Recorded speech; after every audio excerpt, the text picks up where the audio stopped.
Language can be divided into three aspects: form, content, and use, and they are all necessary in order for one to be able to have good language abilities and language development in life. So these aspects can be divided up to 5 subdomains, and these are going from 1 to 5, youngest to oldest, of when they begin to occur. And starting with number 1 is early pragmatics, number 2 is vocabulary development, number 3 is early word combinations, 4 is syntax appearance, and 5 is discourse, when discourse begins.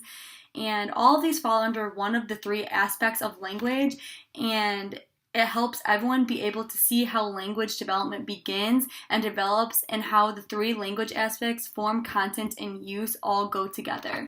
Use, content, and form all rely on one another and work off of each other. They depend on one another to make us as communicators have successful communication. The first thing I'm going to talk about is use. Use deals with the pragmatics, or the social interactions with each other. Without use, there would be no personal interactions, and conversations would be very dull, and there would be no turn-taking involved.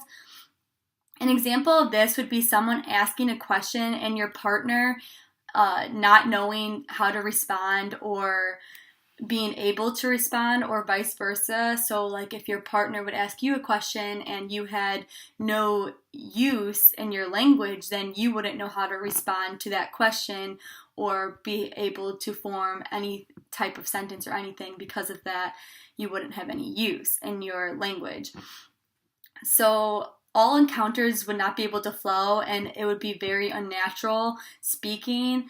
And use cannot stand alone because you would have no vocabulary in your language.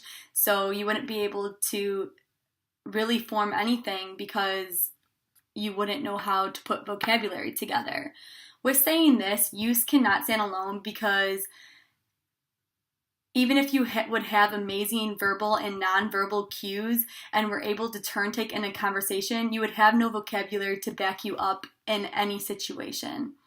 The next thing I'm going to talk about is content. Content helps our sentences make sense. This is the semantics, word combination, and vocabulary part of a sentence or conversation. We use this to help increase our vocabulary. Content can't stand alone because if you would have all this really good vocabulary, but you wouldn't have the rules that follow it, it can also affect one's comprehension skills and storytelling ability if you didn't have this. So this means that they wouldn't be able to comprehend because their vocabulary wouldn't be that high if content wasn't there.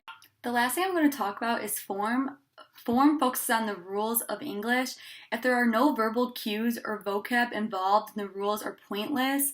Without form, we wouldn't know the tense someone is speaking in, whether it's past, present, or future. Therefore, it can't stand alone because even if you had all the rules, you wouldn't have the vocabulary or interactions to make the rules possible.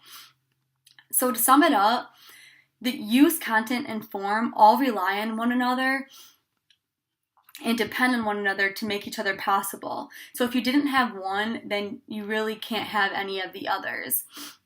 Communication would not be successful without one of them. Therefore, it is important that we know how important all of them are in our communication.